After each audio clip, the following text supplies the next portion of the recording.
ॐ सहना भवतु सहनौ भुनक्तु सह वीर्यं करवावहै तेजस्विनावधीतमस्तु मा विद्विषावहै। ॐ शान्ति शान्ति शान्तिः। शङ्करं शङ्कराचार्यं केशवं बादरायणं सूत्रभाष्यकृतौ वन्दे भगवन्तौ पुनः पुनः। ईश्वरो गुरुरात्मेति मूर्तिभेदविभागिने व्योमवद्व्याप्तदेहाय दक्षिणामूर्तये नमः। ओम शांति शांति शांति। कठोपनिषद के प्रथम अध्याय की द्वितीय वल्ली में श्रेय और प्रेय ये दोनों मनुष्य को प्राप्त होते हैं। इसमें से जो धीर पुरुष है,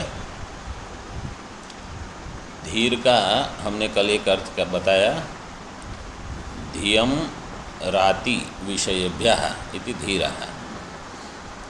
बुद्धि को विषयों से हटाने का सामर्थ्य जिसमें है वो है धीरः।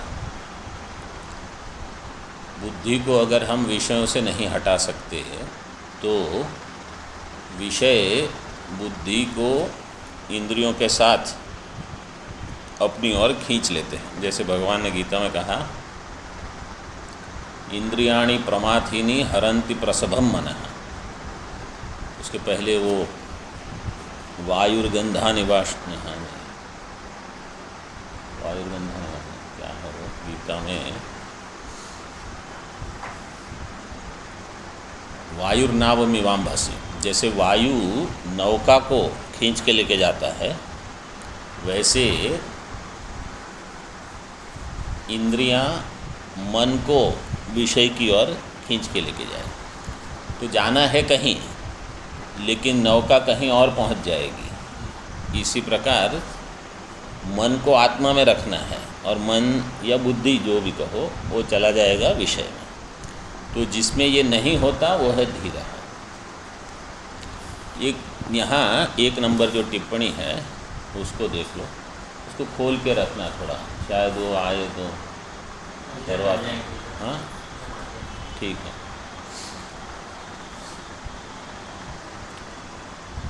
थोड़ा यहाँ से। हाँ ठीक है। एक नंबर टिप्पणी में वो सत्संग में जो दिया है ना,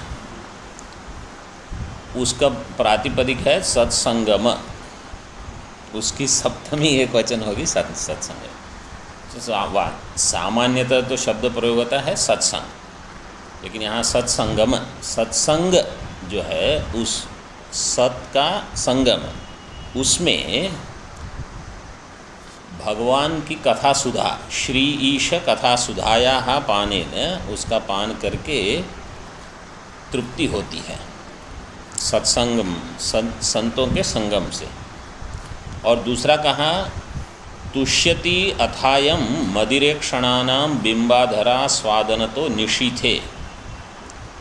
निशीथ मतलब रात्रि का एक प्रहर है, उसमें जो मदिरा उसको अपने होठों पे लगाने से, आस्वादन से, उसका स्वाद लेने से वहाँ भी संतोष होता है, मतलब किसी प्रकार की तृप्ति वहाँ भी होती है। तो दोनों में सुख है, एक है श्रेय, एक है प्रेय।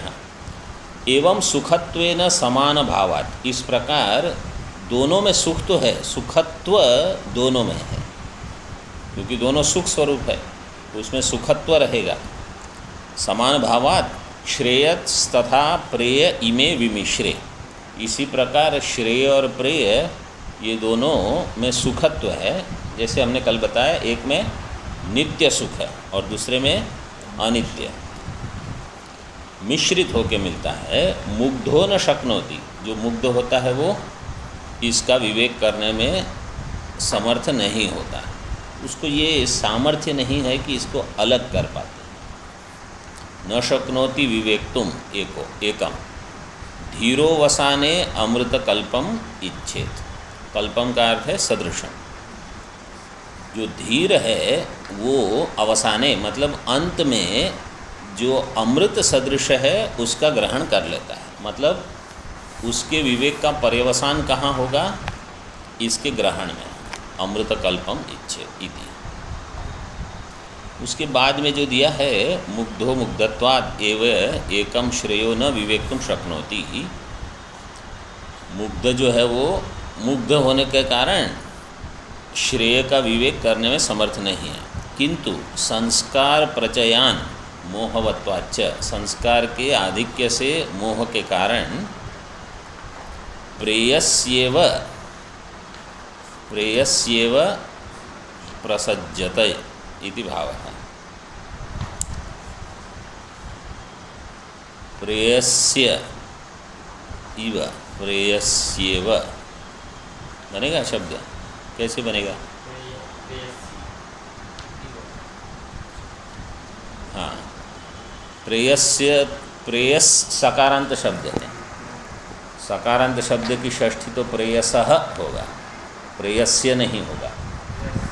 प्रेयसी का द्वितीय बहुवचन बनेगा प्रेयस्य। प्रेयस ईकारांत दीर्घ शब्द। स्वामी जी यहाँ आ जाओ, नहीं तो इधर आ जाओ, इधर।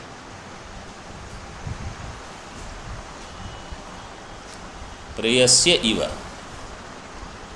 प्रसज्जते मतलब उसके पास प्रेयस्य को ग्रहण कर लेता है, उसमें आसक्त हो जाता है। धीरस्तु यदवसाने परिणामे अमृतोपमम तदेव। ये देखो, परिणामे अमृतोपमम, ये गीता का श्लोक है। परिणामे अमृतोपमम यत्तदग्रे विषमिव। परिणामे अमृतोपमम तत्सुखम सात्विकम प्रोक्तम आत्मबुद्धि प्रसादजम। तुम्हारी गीता हुई है कंठस्थ? नहीं, 18वें अध्याय का है। इसको ये 36-37 के आसपास होगा, उसको लिख लो, बाद में देख लेना। तदेवे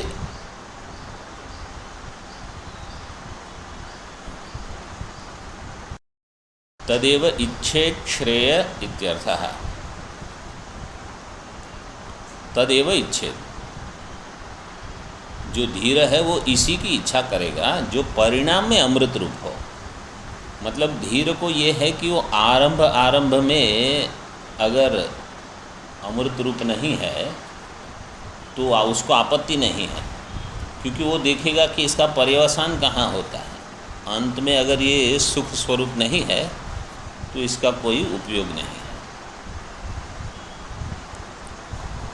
अभी ये मंत्र हो गया था, इसकी व्याख्या भी हो गई थी, भाष्य भी हो गया था। अभी आगे देखो अगले पृष्ठ पर। तृतीय मंत्र।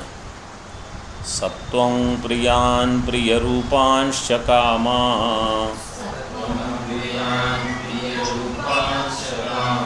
न विद्यायन् नचिकेतोऽत्यस्राक्षीः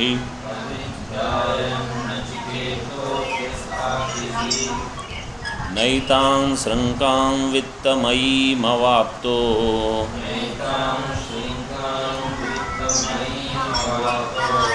यस्यां मज्जन्ति बहवो मनुष्याः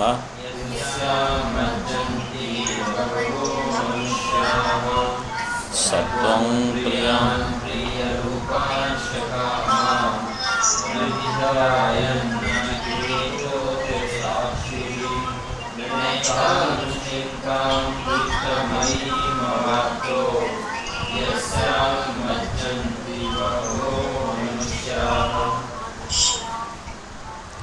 सह त्वं प्रियान् प्रियरूपांश्च कामान् अभिध्यायन्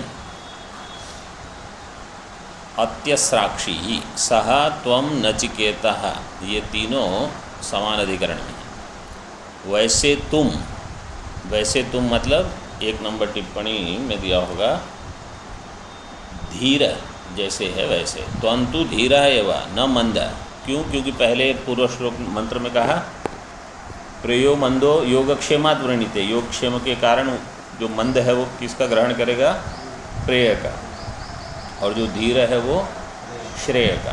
तो तुम तो धीर हो, इसलिए सह त्वं नचिकेता प्रियान प्रियरूपांश्च कामान अभिध्याय। प्रिय और प्रिय रूप जो काम है, इन सबको अभिध्यायन मतलब इनका चिंतन करके, मतलब इनके वास्तविक स्वरूप का चिंतन करके कि ये इसकी क्या परिस्थिति होगी, ये लेके मैं क्या करूं। अभिध्यायन ये है अभिध्यान, चिंतन। तो चिंतन देखो दो प्रकार से होता है। एक होता है चिंतन ब्रह्म का, मैं ब्रह्म हूँ, मैं ब्रह्म हूँ, ऐसे ब्रह्म का चिंतन लोग करते हैं। दूसरा चिंतन क्या है? विषयों का। लेकिन विषय का चिंतन कैसे करना? धीर पुरुष को, धीर पुरुष होगा वो विषय का चिंतन कैसे करेगा? ये अनित्य है, ये देखो ये दुख दे रहा है, शास्त्र कहता है ये वास्तव में मिथ्या है, ये भी विषय का चिंतन है। विषय में दोष देखना, एक बार नहीं, दोष दृष्टया मुहुर्मुहु, बार बार उसमें दोष देखना। शम विवेक चूड़ामणि में क्या है परिभाषा? आपने तो किया है ना अध्ययन। शम की परिभाषा है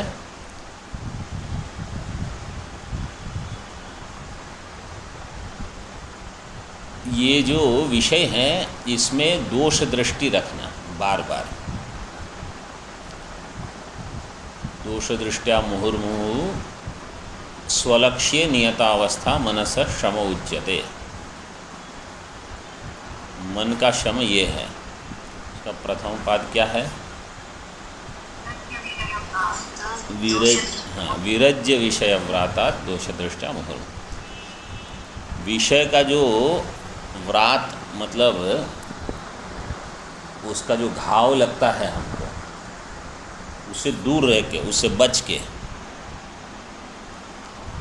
हिंदी में ऐसा प्रयोग करता है, अरे इसको मारा है, ऐसे बोलते हैं। आप समझो विषय ने जिसको मारा है। विषय कैसे मारेंगे? घायल कर देंगे, मतलब पागल हो गया वो, उसको पता नहीं क्या उसका अपना स्वार्थ किस में है, परम पुरुषार्थ किस में है, वो उसको समझ में नहीं आता। तो नचिकेता तुमने चिंतन करके अत्यस्राक्षी ही इसका सृजन कर दिया, इसको छोड़ दिया है तुमने। अति तो यहाँ दिया है, जैसे भाष्य में आएगा अतिसृष्टवा। अतिसृष्टवा में ट के नीचे हलंत लगेगा।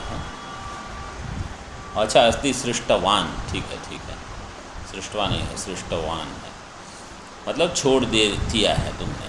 अत्यसराक्षी नैतां श्रृंकां वित्तमयीम अवाप्तः यस्यां बहवः मनुष्याः मज्जन्ति। जिसमें बहुत सारे मनुष्य डूब जाते हैं, मज्जन्ति, उसको वित्तमयीम श्रृंकाम एताम न अवाप्ता है। ये जो धन आदि है, इसकी श्रृंखला मतलब इनका मार्ग जो है, इससे प्राप्त होने वाली जो गति है, उसको तुमने स्वीकार नहीं किया। सामान्य मनुष्य तो उसकी क्या कीमत होगी? कोई भी मनुष्य अगर आप कहो ना, उसको कोई अगर कहेगा अच्छा आप ये मोक्ष के लिए प्रयास कर रहे हो, ठीक है, हम आपको 5 लाख देंगे, 10 लाख देंगे, तो ठीक है, मोक्ष तो बाद में ही मिल जाएगा, पहले पैसा दे दो। बोले दूसरा कुछ करो, ज़्यादा से ज़्यादा 50 लाख, 1 करोड़। मतलब अगर कोई कहेगा ये एक आश्रम है, समझो हम आपको आश्रम के महंत बना देंगे, और महंत मतलब वहाँ आप सब करता था, आप जो कहोगे वही होगा, वो है महंत, पीठाधिपति। कितना बड़ा आश्रम है? बोले कम से कम 25-30 करोड़ का तो होगा, गंगा किनारे होगी। ओह हो, चलो बोले बन ही जाओ, लेकिन बोले स्वाध्याय कुछ करने नहीं मिलेगा, पूरे दिन उसी में लगे रहोगे। तो जो धीर पुरुष है वो क्या कहेगा, ये छोड़ो ये सब, ये क्या है? जिसमें बहवो मनुष्याः मज्जन्ति, बहुत सारे लोग तो इसमें डूब जाएंगे। मतलब वो उसके बाहर, इसके ऊपर कुछ नहीं देख पाते, इसी में धन्य धन्य हो जाएंगे। टीका में देखो, सत्वम पुनः पुनः पुनः पुनः पुनर्मया प्रलोभ्यमानोपि प्रियान पुत्रादीन प्रियरूपांश्च अप्सरः प्रवृत्तिलक्षणान् कामान। प्रियरूपान कामान, ये क्या क्या है? अप्सरः प्रवृत्ति लक्षणान्, मतलब सब जो जो बताया गया पहले से, बार बार उसको बताने की आवश्यकता नहीं। कामान अभिध्यायन, इसका ध्यान करके, अभिध्यायन का अर्थ किया चिंतयन। तो विषय का चिंतन, उसमें क्या करना है? तेषाम अनित्यत्व असारत्वादि दोषान चिंतयन, उसमें अनित्यत्व असारत्व, इसमें कोई सार नहीं है। सार नहीं मतलब जैसे कोई कोई फल होते हैं ना, समझो हमको फल मिलेगा, यहाँ से सेब मिला, 3-4 दिन गर्मी में रखो उसको, खराब नहीं होगा, लेकिन अंदर से सूख गया क्योंकि गर्मी है बहुत। अब उसको आप खाओ, उसमें से कुछ सार नहीं, रस कुछ नहीं निकलेगा। या कभी कभी ये संतरे भी है ना, ऐसे सूख जाएंगे, कुछ उसमें है ही नहीं, बचा नहीं कुछ अभी। बोले ये जितने विषय है ना, ये सब ऐसे हैं। ये जिसने समझ लिया है कि इसमें से कुछ निकलने वाला नहीं है, ऐसा नहीं है कि पहले तो था अभी नहीं रहा, क्योंकि दृष्टांत में तो ऐसे ही होगा। दृष्टांत में ये समझना है कि ये मेरे परम पुरुषार्थ के उपयोगी नहीं है, ये मुझे कहीं और ले जाएंगे, तो क्या लाभ है फिर इसका?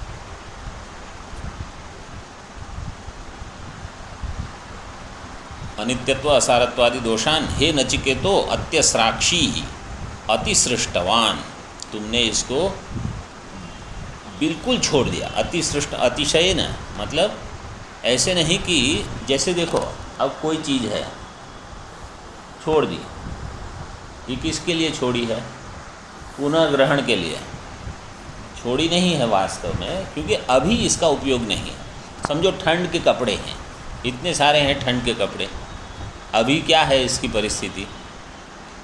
सृष्टवान, अभी वो सब छोड़ दिए। क्यों? क्योंकि हमको पता है कि अभी तो उसको देख के ही गर्मी लगेगी, तो उसकी आवश्यकता नहीं है अभी। लेकिन वो अति सृष्टवान हम नहीं हैं, क्योंकि अगले नवंबर में फिर से वो ग्रहण कर लेंगे। तो ऐसे जो हम छोड़ते हैं ना, वो वास्तव में छोड़ा नहीं है।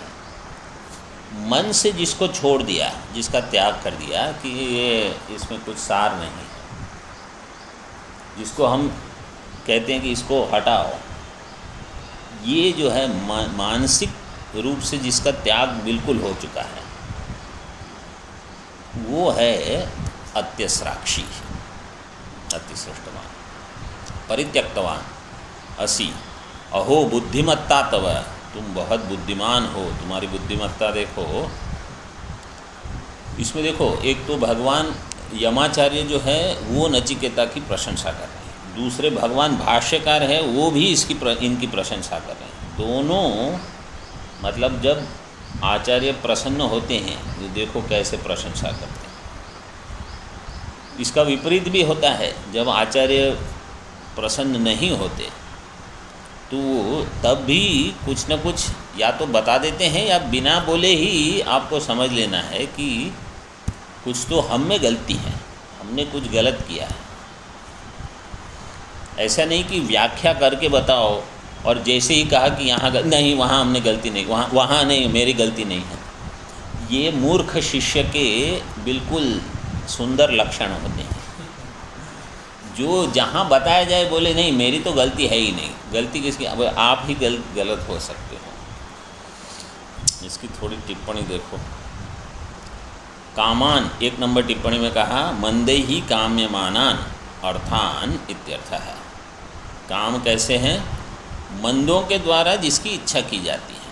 ये 2 नंबर टिप्पणी में दिया अनित्यत्व असारत्व।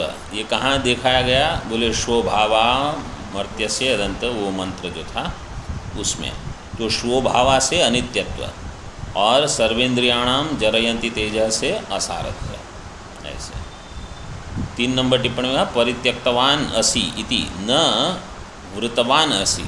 वृतवान मतलब तुमने इसका वर्ण नहीं किया, ये वृतवान का वो अर्थ है। इति यावत् परित्यागस्य ग्रहण पूर्वकत्वात्। परित्याग मतलब पहले ग्रहण किया फिर छोड़ा, ऐसा नहीं है। वहाँ तो ग्रहण ही नहीं हुआ नचिकेता के द्वारा, ये भी और एक विशेष है। पहले हमने लिया फिर छोड़ा, नचिकेता ने तो देखा ही नहीं वहाँ, ये भी एक है। अच्छी है, मतलब सामर्थ्य है ये। लेकिन परीक्षण तब ठीक होता है अगर, जैसे हमारे लोग सब्जी लेने जाते हैं, महिलाएं जो पुरुष को तो इतना भान नहीं होता, लेकिन महिलाएं ऊपर नीचे उसको देख के यहाँ रखेगी, नहीं तो वहाँ रखेगी। बोले ऐसे कोई भी सब्जी वो देगा, वो ऐसे नहीं, एक एक कैसा है ऐसा, दूसरी चीज़, तीसरी चीज़। ये है परीक्षण।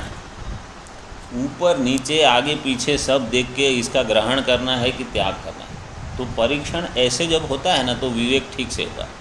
तो इसमें कुछ काला दाग है, वो इसको छोड़ दो, ये थोड़ा दबा हुआ, इसको छोड़ दो, ये हरा हरा है, इसको छोड़ दो। वो ऐसे देखते हैं। विवेक छोटी छोटी चीज़ में भी मिल जाएगा।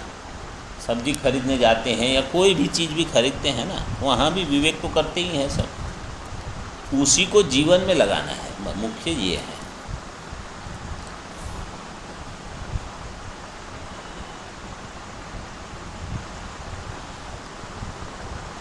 अहो में दिया 4 नंबर टिप्पणी देखो। बड़े महाराज जी ने भी बालस्यैवं बुद्धिमत्वम आश्चर्यम जनयति इति आशयेन। ये बच्चे की बुद्धि में इतना सामर्थ्य होना विवेक का, ये आश्चर्य है। मतलब जब आप प्रौढ़ हो जाते हो ना, वयसी गते कह काम विकार है, वो तो हो सकता है, एक आयु हो गई फिर कामना को तो आपका ध्यान वहाँ नहीं जाएगा। लेकिन बालस्तावत क्रीडासक्तः तरुणस्तावत तरुणी, जब तरुण अवस्था है और कामना नहीं हो तो आश्चर्य है। जब आप बूढ़े हो गए फिर तो कहाँ होगी कामना, फिर भी हो सकती है। मूर्ख लोग तो वहीं पड़े रहते हैं।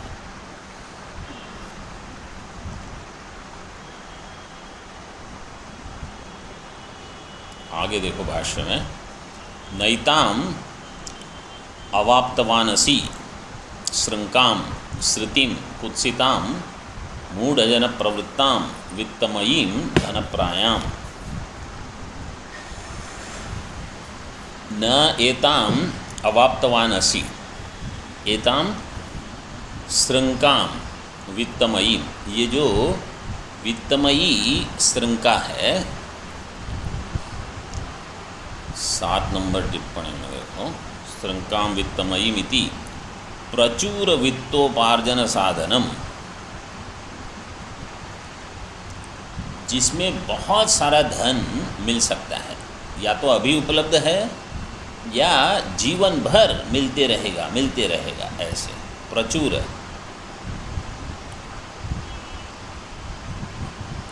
द्यूतेन्द्र जालादि विविध कला पथ कौशलम इत्यर्थांतर कल्पनम अपि अत्र नासंगतम आपद्यते इति अवधेयम्। द्यूत क्रीड़ा, इसमें बहुत लाभ हो सकता है। मतलब ऐसा होता है कहीं कहीं कि आप 100 रुपये रखो और 1000 की प्राप्ति हो, ऐसा। और नहीं तो इंद्रजाल है, वो तो माया से आपको जितना चाहिए उतना मिल सकता है।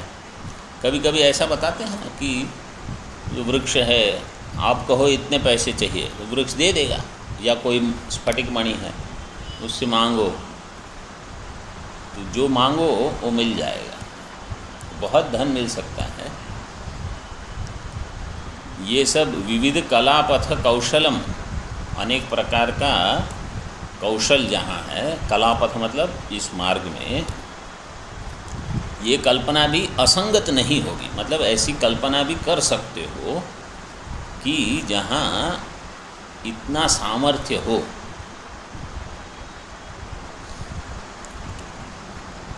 तुमने ये सब को छोड़ दिया है।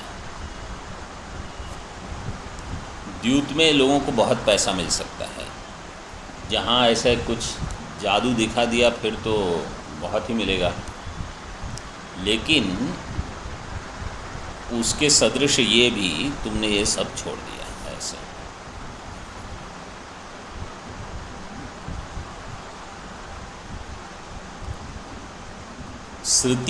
श्रुतिम की यहाँ स्नकी गतौ इत्यतः निष्पत्तिम, स्नकी गतौ तो मार्ग, श्रुतिम मतलब मार्ग, श्रुति नहीं श्रुति, दंत्य सकार से श्रुतिम, गतिम कुत्सिताम गतिम, कैसी गति होगी वो? कुत्सित होगी। मूढ़ जन प्रवृत्ताम, मूढ़ जन के द्वारा जो गृहीत की जाती है ऐसी, मूढ़ जन प्रवृत्ताम। वित्तमयीम धन प्रायाम, जिसमें बहुत धन है ऐसी। न एताम अवाप्तवान असि, इसको तुमने ग्रहण नहीं किया, इसको तुमने छोड़ दिया। यस्याम श्रुतौ मज्जन्ति सीदन्ति बहवो अनेके मूढ़ा मनुष्य, जिसमें अनेक मनुष्य मज्जन्ति डूब जाते हैं, सीदन्ति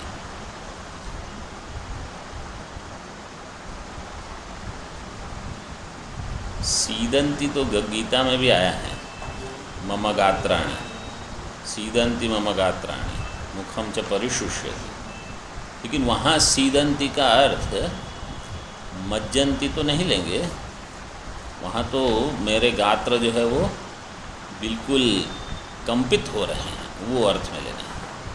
मम गात्राणि सीदन्ति मुखम च परिशुष्यति, यहाँ सीदन्ति का अर्थ दिया है मज्जन्ति।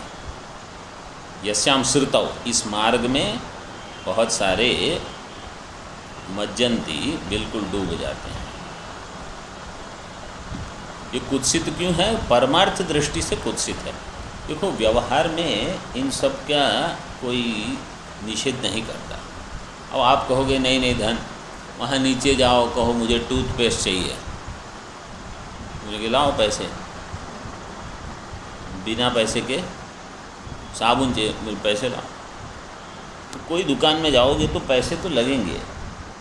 अब ये पंखे की हम चला रहे हैं तो इसका भी तो खर्चा होता है ना, लाइट है, पंखा है, जो भी है, और भोजन मिलता है, तो ये सब पैसे से ही आता है।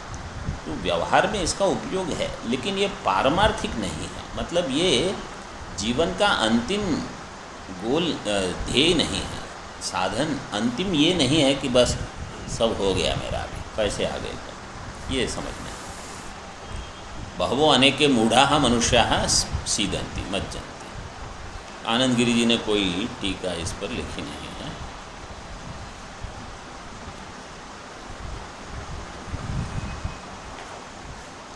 इसमें 12 नंबर में अंत में विवेक चूड़ामणि का श्लोक है, उसको उद्धृत किया। जंतूनां नरजन्म दुर्लभमतः पुंस्त्वं ततो विप्रता तस्माद् वैदिक धर्म मार्ग परता विद्वत्वमस्मात् परम। फिर विवेचनम स्वानुभवो मना संस्थिति मुक्तिर्नो शतकोटि जन्म सुकृतैर् पुण्यैर्विना लभ्यते। तो ये विवेक की सीढ़ियाँ हैं, एक के बाद एक ऊपर ऊपर चढ़ते हैं। आगे देखो, अभी भाष्य में तयोः श्रेय आददानस्य साधु भवति हीयते अर्थात् द्यौ प्रेयो वृणीते इत्युक्तम। ये जितने मंत्र हैं ना, ये द्वितीय वल्ली का प्रथम और द्वितीय, ये दोनों मंत्र तो आप याद करो तो अच्छा है। प्रथम मंत्र और द्वितीय, पहला वाला क्या था? तो द्वितीय, श्रेयश्च प्रेयश्च द्वितीय था। प्रथम था अन्य श्रेयो अन्य द्वितीय प्रेय। तो ये उसकी पंक्ति है यहाँ जो उद्धृति है। तयो श्रेय आददानस्य साधु भवति। तयो हो, उनमें से दो में से जो श्रेय का आददान करता है, ग्रहण करता है, उसके लिए सब ठीक है, मंगल है। साधु भवति मतलब वो परम पुरुषार्थ तक पहुँच जाएगा। यौ प्रेयो वृणीते, जो प्रेय का वर्ण करता है, सह अर्थात हीयते, वो अर्थ से पुरुषार्थ से च्युत हो जाता है, ऐसे बताया। इति उक्तम तत्कस्मात्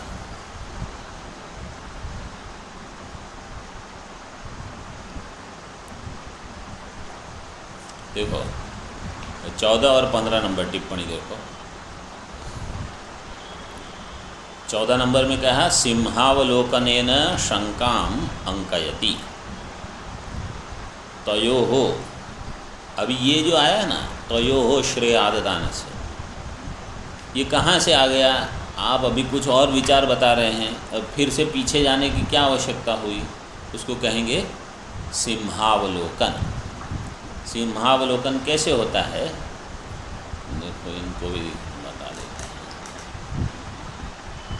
सिंह जो होता है ना, वो कैसे चलता है? अपनी गति से आगे चलेगा, लेकिन पीछे भी वो देखते रहता है। लेकिन सिंह कभी पूरा पीछे नहीं मुड़ता, वो केवल ऐसे देखेगा।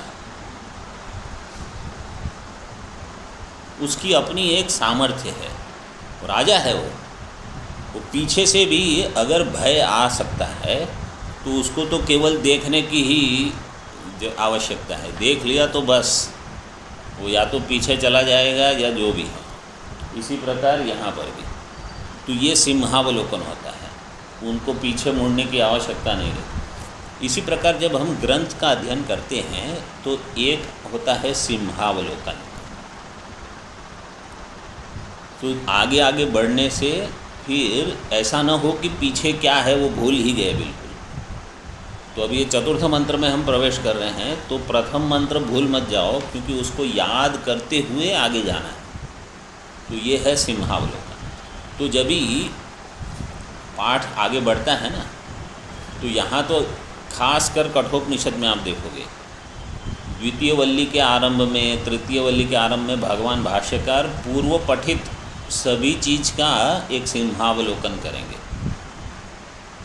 उनकी जो भाष्य, उनका जो भाष्य होगा उस वल्ली का उपोद्घात भाष्य, उसमें पहले क्या क्या आया है वो सब बता दिया जाएगा। अब अगर आप उत्तम विद्यार्थी हो तो उनके एक एक शब्द से कौन सा मंत्र बताया गया है आपको सब याद रहेगा। ये शब्द मतलब उस मंत्र को बता रहा है, ये शब्द मतलब उस मंत्र को बता रहा है, ऐसे वो भाष्य लिखते हैं। तो उत्तम अधिकारी उनके साथ साथ चलते हैं, मध्यम अधिकारी थोड़े पीछे, भाष्यकार के पीछे रह जाएंगे और बाकी तो आएंगे फिर। तो ये है सिंहावलोकन, एक होता है। दूसरा होता है विहंगावलोकन। विहंग मतलब पक्षी, आकाश में जो विचरण करता है, तो वो भी देखते हैं सब चीज़। विहंगावलोकन जब शास्त्र का करते हैं तो एक ऊपर से एक दृष्टि मारती देखते हैं कि अच्छा क्या हुआ है अभी, तो उनको छोटी छोटी चीज़ों की आवश्यकता नहीं, लेकिन एक दृष्टि में वो सब देख लेते हैं। तो एक शास्त्र का होता है सिंहावलोकन, पीछे अभी जो हुआ है उसका भी ध्यान रखना। और एक समझो जैसे बड़ा ग्रंथ है, 1200-1500 श्लोक हैं और सब एक साथ जुड़े हुए हैं, तो आप अगर 150-200 श्लोक के बाद आपको पता ही नहीं पहले क्या हुआ, तो फिर आप वो अध्ययन नहीं कर पाते। पूरा शास्त्र आपके सामने होना चाहिए, तब अध्ययन में मज़ा आता है। तो आचार्य की अपेक्षा होती है कि ये शिष्यगण जो हमारे साथ चलते हैं उनकी बुद्धि में भी ये पूरा हो, तब तो ये कुछ हमारे पीछे पीछे या साथ साथ चल रहे हैं। नहीं तो फिर आचार्य तो उनको क्या है, उनका तो पूर्व पठित है, उनको याद भी है, क्योंकि जो पढ़ाते हैं उनको तो याद रहता है। वो बाकी वो है हाँ चलो फिर अगली बार पढ़ लेना फिर। ओम पूर्णमदः पूर्णमिदं पूर्णात् पूर्णमुदच्यते पूर्णस्य पूर्णमादाय पूर्णमेवावशिष्यते। ओम शांति शांति शांति। शंकरं शंकराचार्यं केशवं बादरायणं सूत्रभाष्यकृतौ वन्दे भगवन्तौ पुनः पुनः। ईश्वरो गुरुरात्मेति मूर्तिभेदविभागिने व्योमवद्व्याप्तदेहाय दक्षिणामूर्तये नमः। ओम शांति शांति शांति।